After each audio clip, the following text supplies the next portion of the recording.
Morning বন্ধুরা, সুপ্রভাত। আমি প্রতিমাস ওয়ার্ল্ডে তোমাদের সবাইকে জানাই ওয়েলকাম। তোমরা সবাই কেমন আছো? আশা করছি খুব ভালো আছো, আর আমরাও খুব ভালো আছি। তো কি বলবো, এখন সকাল 8টা বাজে। আজকের ব্লগটা তো 8টা থেকেই শুরু করবো ভাবছি। আজকের ব্লগে তোমাদেরকে কি দেখাবো বলো তো? আজকের ব্লগে দেখাবো তোমাদের দাদা ভাই আজকে রান্না করে খাওয়াবে। তো সেটাই আজকে তোমাদেরকে দেখাবো। আজ আমার একটু ছুটি, বাট সকালেরটা নয়, ব্রেকফাস্টটা আমি বানাবো। দুপুরে রান্নাটা তোমাদের দাদাভাই করবে, আর সেটা তোমাদেরকে দেখাবো। ও কিন্তু দারুণ রান্না করে, এবং আমি ওর কাছ থেকেই ম্যাক্সিমাম রান্না শিখেছি। তো তুমি কিছু বলবে বন্ধুদেরকে? সুপ্রভাত বলে দাও। বন্ধুরা, যারা এই মুহূর্তে আমাদের ভিডিওটা দেখছো, তারা প্লিজ একটা লাইক করে দাও, আর ভিডিওটা ভালো লাগলে একটা কমেন্ট করো। কি বলবো, আর চলো রান্নাঘরে নিয়ে যাই, ব্রেকফাস্ট কী হয় তোমাদেরকে দেখাই। আর যেসব নতুন বন্ধুরা ভিডিওটা প্রথম দেখছো, তারা প্লিজ ভিডিওটা পুরো দেখার শেষে চ্যানেলটা সাবস্ক্রাইব করে অল করে দিও, তাহলে আমার ভিডিও সবার প্রথম তোমার ফোনে চলে যাবে। তো তোমাদেরকে আরও একটা জিনিস দেখাবো, বাট এখন না, রান্নাবান্না করে খেয়ে নিই, তারপরে একটা দারুণ জিনিস আমি নিজের হাতে বানিয়েছি, সেটা তোমাদেরকে শেয়ার করব। ততক্ষণ পর্যন্ত আমার সাথে থাকো, ভিডিওটা দেখতে থাকো। তো বন্ধুরা দেখো, তোমাদের সামনে অনেকক্ষণ পরে চলে এলাম। তো সকালে খাওয়া দাওয়া করে নিয়ে একেবারে দুপুরবেলা, এখন বাজে 11:30। তো এখন আবার চলে এলাম একেবারে আমার রন্ধনশালায়, তোমাদেরকে নিয়ে চলে এসেছি। আর আজ দুপুরের মেনু হবে টক ডাল আর মাংস।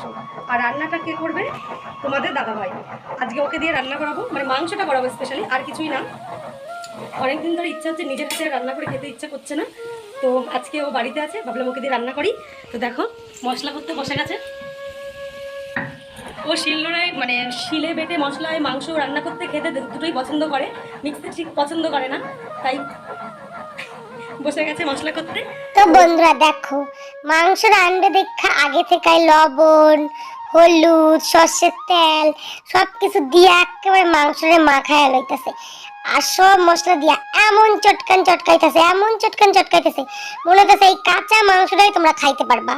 মানে তেল, হলুদ, লবণ তো দিয়া দিছে, এইবারে জিরা, আদা, শুকনো লঙ্কা, রসুন সমস্ত মশলাটা এমন মাখাইতেছে, মানে আমার দেখে মনে হইতেছে কাঁচাই খাওয়া যাইব।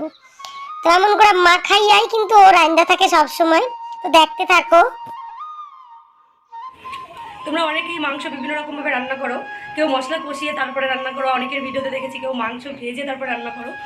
সবাই মাংস রান্না করতে পারো, দেখানোর কিছুই নেই, কিন্তু কে কীভাবে করে এটাই, ও কীভাবে করে সেটা একবার দেখো। পুরো মশলাটাকে মাংসের সাথে মিশিয়ে নিচ্ছে। ম্যারিনেট করে রাখবো না, এক্ষুনি রান্না করবো না। তো ম্যারিনেট করে রাখার আর সময় নেই, সময়ের খুব অভাব, ব্যস্ত মানুষ। আজকে সময় পেয়েছি আমি, এটাই আমার কপাল ভালো। তো ও ম্যারিনেট করে বেশিক্ষণ রাখবে না, যেহেতু সময় কম। ম্যারিনেট করেই তারপর রান্না হবে। আর এদিকে তোমাদের দেখাই, এই যে হচ্ছে আমার টক ডাল হচ্ছে এখানে, আর এই যে হচ্ছে আলু ভাজা, মাংসের আলু, দেখেছো একদম পারফেক্ট পুরো লাল লাল করে ভাজা হয়ে গেছে। আর এই যে হচ্ছে আমড়া দিয়ে টক ডাল, বিলাতি আমড়া দিয়ে। তো রান্না হচ্ছে, দেখতে থাকো ও কীভাবে রান্না করে, আর সাথে থাকো। তো বন্ধুরা, আমার কর্তামশাই এবার দেখো ডিপার্টমেন্টে চলে এসেছে, মানে কুকিং ডিপার্টমেন্টে। তো ও কিন্তু ফোড়নের জন্য শুকনো লঙ্কা আর সাদা জিরে আর গোটা গরম মশলা এটা ফোড়ন দিল। এরপরে এতে কুচি কুচি করে কেটেছিল সেই পেঁয়াজগুলো দিল। তারপরে দেখো ওটা ভাজা ভাজা হয়ে গেল, কখন যেন চিকেন দিয়ে দিল, আমি আর ভিডিও করতে পারিনি। তো চিকেনটা দিয়ে নাড়াচাড়া করছে আর মুচকি মুচকি হাসছে। মানে ক্যামেরার সামনে আসতে তো এত লজ্জা পায় যে আমি আনতেই পারি না। তো আজকেও রান্না করবে, সেটা সকালেই বলেছিল। তো ভাবলাম যে আজকে আমি তোমাদেরকে দেখাবই। তো আমরা মাংসে পেঁপে খাই, তোমরা জানোই, তো সেই জন্য। তো বন্ধুরা দেখতেই পাচ্ছ, ওদিকে মাংস কষাচ্ছে, আর যা সুন্দর একটা গন্ধ বেরিয়েছে না, কি বলবো। নিজে রান্না করলেও ভালোই গন্ধ বেরোয়, বাট এতটা লাগে না যতটা অন্য কেউ রান্না করে লাগে। তো আমি শুধু কিন্তু এখানে ভিডিও করছি না, আমি এখানে অপেক্ষাও করছি যে কখন আমাকে 2 পিস কষা দেবে, তার জন্য। এই হচ্ছে আমার বাটিটা দেখতে দেবো না যে এত বড়। তো ওদিকে তোজো বাথরুমে ঝামেলা করছে, দেখেছো বাথরুমের ভেতরে ঢুকছে। আমি বাবাই দেখো বাথরুম স্বাধীন করছে, কি হলো বন্ধুরা দেখছে, কিন্তু দেখতে পাচ্ছ তো জগতে বদমাইশি করছে। আর আমি এখানে করছি অপেক্ষা। আর এত সুন্দর গন্ধ বেরিয়েছে যে আমার খিদে পেয়ে গেছে, আমি আগে 2 পিস কষা খাবো, তারপর ছেলেকে চালু করাতে যাবো। তো যখন কষা যাবে তোমাদের আবার দেখাচ্ছি, ঠিক আছে? কি বন্ধুরা, লোভ লাগতেছে না? বুঝতে পারতেছি, এত সুন্দর মাংস দেখা লোভ না লাগা থাকতে পারে। বন্ধুরা ফাইনালি কষানো হয়ে গেছে, এবারে আমার জন্য ঝপাঝপ নামিয়ে দাও, কারণ অনেকক্ষণ থেকে অপেক্ষা করছি। কি তাই তো, ঠিক তো বলো? এই দেখো এক পিস আরও দেবা না, ললিপপের মতন একটা মাংস হলো 2 পিস। তো এই যে কষানো পিস নামানো হলো, কষানোটা ঠান্ডা হতে থাকুক, ততক্ষণ আমি তোজাকে স্নান করিয়ে আসি। তারপরে স্নান করিয়ে তোমাদেরকে তো দিতে পারবো না, শুধু দেখাতেই পারবো, এটুকুই যা। তো দেখেই মনটা ভরিয়ে নাও, তারপরে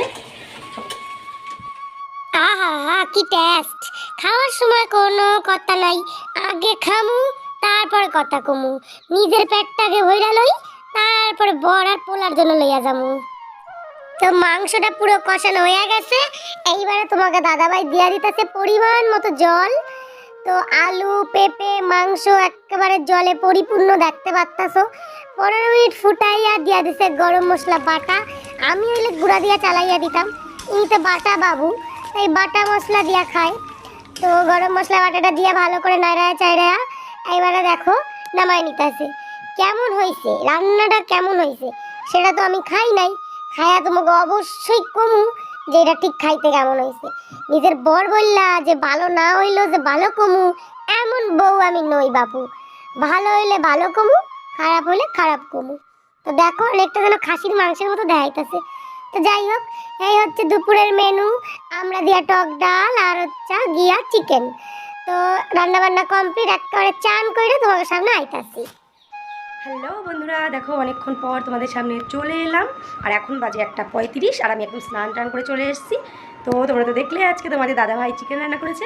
তো ফিডব্যাকটা আমি এখন দিতে পারবো না, তবে কষানোটা যদি বলো তাহলে বলবো ফাটাফাটি টেস্ট ছিল, বাট রান্নার পরে কেমন হয়েছে সেটা তো খেয়ে বলতে হবে। তো এখন দেখতেই পাচ্ছ আমি একদম স্নান করে চলে এসেছি, আর তোজো দেখছে টিভি। তো কি বলবো, স্নান করে এসে পুজো করব, আজ যেহেতু বৃহস্পতিবার। তো তোমরা আজকে শুক্রবার দেখছো, বাট ভিডিওটা কালকে পোস্ট হবে, তাই আজকে যেহেতু বৃহস্পতিবার তো দেখো ঠাকুর ঘরে নিয়ে চলে এসেছি তোমাদের। আর এই যে আমি এখানে ফুল টুল সব কিছু গুছিয়ে ধুয়ে নিয়েছি। আর তোমাদের দাদাভাই আজকে 2টো ফল এনেছিল, আপেল আর নাশপাতি। তো আমি ভাবলাম গাছ থেকে 2টো পেয়ারা নিয়ে এসি, তো তার জন্য 2টো পেয়ারা নিয়ে এসেছি ছিঁড়ে। আর এই যে দেখো এখানে ঠাকুরের বাসন একদম পরিষ্কার করে ধুয়ে নিয়ে এসেছি। একটু বৃহস্পতিবারটা পেতলের বাসন পরিষ্কার করে ধুলে দেখতে ভালো লাগে। তো দেখতেই পাচ্ছ সমস্ত পরিপাটি করা হয়ে গেছে, এবার শুধু পুজো দিলেই হয়ে যায়। তো চলো বন্ধুরা, আর বেশি কথা বলবো না, একেবারে পুজো আচ্চা করে খাওয়া দাওয়া করে দোল পূর্ণিমা নিশি নির্মল আকাশ, ধীরে ধীরে বহিতেছে মলয় বাতাস। লক্ষ্মী দেবী বামে করে বসি নারায়ণ, কহিতেছে নানা কথা সুখে আলাপ। গুড ইভিনিং বন্ধুরা, শুভ সন্ধ্যা। দেখো আমি সন্ধ্যাবেলা চলে এলাম, তোমাদেরকে বলেছিলাম আমি সন্ধ্যাবেলা আসবো, তো চলে এলাম। একটু দেরি হয়ে গেল, প্রায় 8টা বাজতে চললো, বাট সন্ধ্যায় কিছু কাজ ছিল, সমস্তটা গুছিয়ে আস্তে আস্তে দেরি হয়ে গেল। হ্যাঁ, যেটা বলবো বলেছিলাম যে তোমাদের দাদাভাই রান্নাটা কেমন হয়েছে। তো যদি সত্যি কথা বলি, রান্নাটা ও বরাবর দারুণ করে। হ্যাঁ, তো আর যদি বলো যে মেয়েরা বিয়ের পর শাশুড়ি মার থেকে রান্না শেখে, দেখো বাপের বাড়ি থেকে তো কেউই রান্না শিখে আসে না, সবাই শ্বশুর বাড়িতে এসেই রান্না শেখে। খুব ব্যতিক্রম আছে যারা বিয়ের আগেই রান্না শিখে আসে। আমি কিন্তু কিছুই শিখে আসিনি, বরঞ্চ চাটুকুও করতে পারতাম না। তো তারপরে যখন চলে আসি, আর বিয়ের পর শ্বশুর বাড়িতে, কিন্তু সত্যি কথা কি পরিস্থিতির কারণে আমার শ্বশুর বাড়িতে শাশুড়ির সঙ্গে থাকা হয় না। তো আমার দাদাভাইয়ের সঙ্গে আমি এখানে থাকি, তোমরা যারা রোজ ভিডিও দেখো তারা তো জানোই। তো প্রথম থেকেই রান্নাটা কিন্তু তোমার দাদাভাই থেকে আমার শেখা, রুটি করা বলো, চা করা, এভরিথিং। আর যদি বাকি কিছু থাকে সেটা হচ্ছে এই প্ল্যাটফর্ম থেকে। তো ওর রান্না খারাপ তো বলা যাবে না, ও রান্না খারাপ করেই না। তো খুব সুন্দর হয়েছিল রান্নাটা, তো এটাই বলার ছিল। আর বেশি কথা বলবো না, বেশি কথা বলে ভিডিওটা মানে বাড়াতে চাই না। তার একটাই কারণ, তোমরা জানো প্রত্যেকটা ভিডিও আমি সন্ধ্যাবেলা এন্ড করি, তার কারণ ওই যে দেখতে পাচ্ছ। আর এই যে আমার স্টুডেন্টকে পড়াতে হবে, সময় হয়ে গেছে। তো আমি ওই জন্য ভিডিও আর লং করবো না, ভিডিওটা এখানেই শেষ করব। তো দেখা হবে একটা নতুন ভিডিওর সঙ্গে আগামীকাল। ততক্ষণ পর্যন্ত তোমরা সবাই কিন্তু অবশ্যই ভালো থেকো, সুস্থ থেকো, নিজের খেয়াল রেখো, আর আমার পাশে থেকো। তো চলো শুভরাত্রি বলে যাও। তো চলো বন্ধুরা, শুভরাত্রি। আর ওকে এখন পড়াতে বসতে হবে। শুভরাত্রি। বলো, ভালো করে বলো। শুভরাত্রি।